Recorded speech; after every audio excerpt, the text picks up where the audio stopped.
কর্মাধ্যক্ষ সুজাতা মন্ডলকে খুব পরিষ্কার করে বলতে চাই যে আপনি সবসময় ব্যক্তিগতভাবে উল্টো পাল্টা কথা বলছেন। একটা হচ্ছে আইনি নোটিশ আমার যাচ্ছে, দ্বিতীয়ত হচ্ছে আমার একটা ফাইল আছে, যে ফাইলে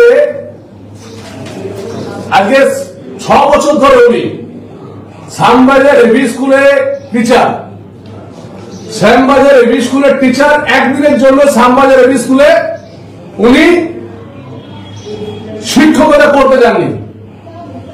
6 বছর ধরে আমার পশ্চিমবঙ্গ রাজ্য সরকারের কাছে আমি বার্তা বলতে চাই, এবং না হলে আমি লিখিতভাবে হাইকোর্টে কেস করব। 6 বছর ধরে উনি শ্যামবাজার এবি স্কুলের একদিনের জন্য উনি প্রেজেন্ট করেননি। উনি কলকাতা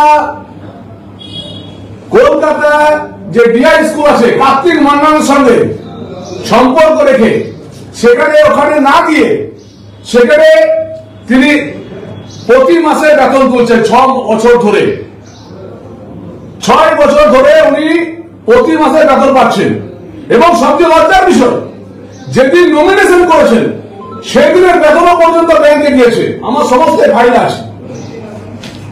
এবং উনি যে নির্বাচনে প্রচার করেছেন স্কুল না গিয়েও সেই বেতন উনি তুলেছেন, এবং তিনি এখানে জেলা পরিষদের সই করে ভাতা দিচ্ছেন, আবার ওখানে ভাতা দিচ্ছেন। এটা জন্য আমি কন্ডেম করছি। আমি শিক্ষা সচিবকে বলবো দুর্নীতি তো গোটাটাই করছে, কিন্তু একজন শিক্ষক 6 বছর বিদ্যালয়ে না গিয়ে কি করে শুধুমাত্র এখানে প্রচার করছে, তারপরে সে ওখানে বেতন কি করে পায়? এটা আমাকে পরিষ্কার করে শিক্ষা সচিবকে বলতে হবে, শিক্ষামন্ত্রীকে বলতে হবে। দুর্নীতিগ্রস্ত শিক্ষামন্ত্রী এবং দুর্নীতিগ্রস্ত শিক্ষা দপ্তর এবং সুজাতা মন্ডল চাকরিতে জয়েন না করে, চাকরিতে না করে কি করে বেতন পায়? তৃতীয় কথা, সুজাতা মন্ডল অনেক বড় বড় কথা বলছেন। জেলা পরিষদ থেকে আমার কাছে আমি প্রমাণ ছাড়া কথা বলি না, 70% কাটমানি নিচ্ছেন। মৎস্য দপ্তরে জেলা পরিষদের 70% কাটমানি নিচ্ছেন। যারা তৃণমূল কংগ্রেসের নেতারা আছে তারা আমাকে বলছেন যে 70% কাটমানি। চিন্তা করে জেলা পরিষদের পিএস হয়ে ফোন যাচ্ছে 70% কাটমানি দিতে হবে, তাহলে মাছ ছাড়া হবে না। আজকে দেখা বাঁকুড়া জেলায় কতগুলো পুকুরে মাছ ছাড়া হয়েছে, মাছ করে বড় হয়েছে, 70% কাটমানি নিচ্ছে। তৃতীয়ত আমি বলতে চাই নিজের গ্রামেও চাকরির জন্য টাকা নিচ্ছেন। চতুর্থত আমি বলতে চাই যে আজকে 1 বছরে 3 বার বিদেশ যাত্রা হয় কি করে? আমার কাছে সব ফাইল আছে। তিনি জাপান থেকে ঘুরে আসছেন, তিনি এত বিদেশে ঘুরে আসছেন, তার এত টাকা কোথা থেকে এলো? তার বাবার অ্যাকাউন্ট, সুজাতা মন্ডলের ব্যাংক অ্যাকাউন্ট এবং পোস্ট অফিসের টাকা ব্যাংক অ্যাকাউন্ট চেক করে দেখাও। এই যে উদ্বৃত্ত টাকা জেলা পরিষদের এত টাকা এলো কি করে? আমি ইনকাম ট্যাক্স ডিপার্টমেন্টে চিঠি দিচ্ছি। নষ্টমী ভণ্ডামি করার এইসব উল্টো পাল্টা কথা বলার একজন ভদ্র মহিলা, সে আমার বিবাহিত স্ত্রী বলে কিছু নয়, একটা ভণ্ডবাজ, একটা দুশ্চিত্র নারী, ছলনা করে 6 বছর ধরে বিদ্যালয়ে না গিয়ে টাকা তুলছে রাজ্য সরকারের। বড় বড় কথা, আমি অনেক চুপ ছিলাম। আরো অনেক কিছু আছে এই ফাইলে আছে।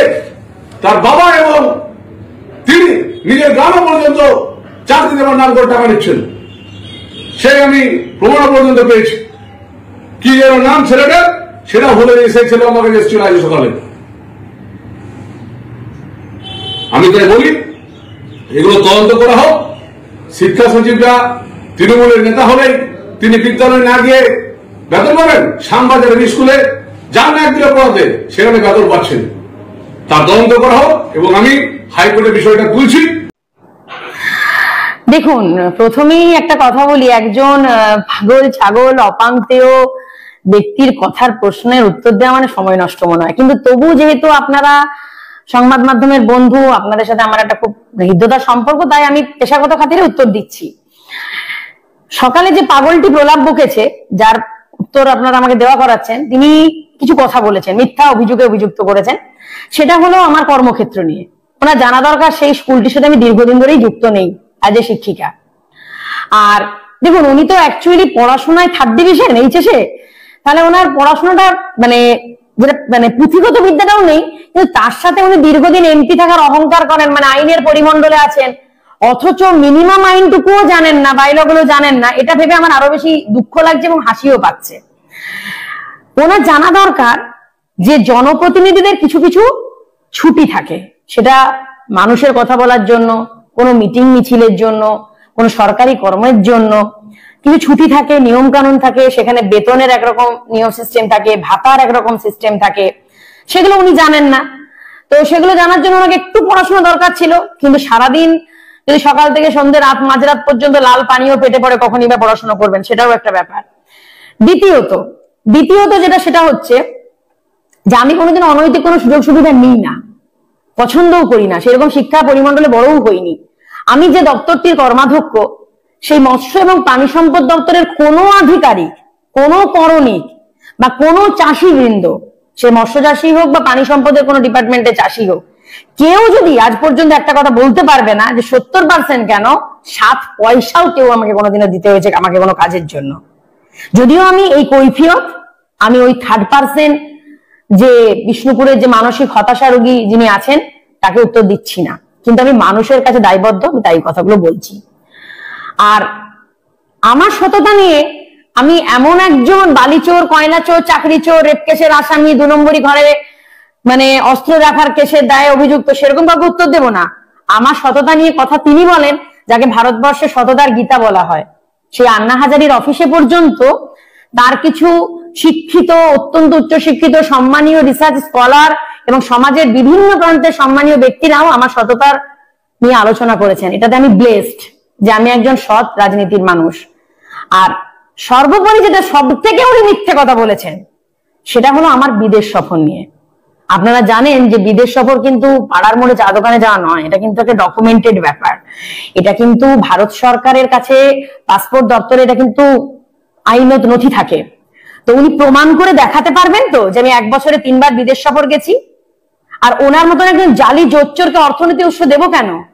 আমার সমস্ত কিছু আইনত, ওনার মতন একজন বেআইনি লোককে আমি কোনো উত্তর দিতে চাই না। আর আর্টিকেল 19 যেটা আছে সে অনুযায়ী উনি কিন্তু ওনার ফ্রিডম অফ স্পিচের ধারা অতিক্রম করে ফেলেছেন। তাই আমি কিন্তু ওনার বিরুদ্ধে মানহানির মামলাটা আমি করতে পারি, উনি নন। কিন্তু কার বিরুদ্ধে করব? যার মান, সম্মান, ইজ্জত, চরিত্র কোনোটাই নেই। তাই সময় নষ্ট করবো কিনা আমাকে ভাবতে হবে।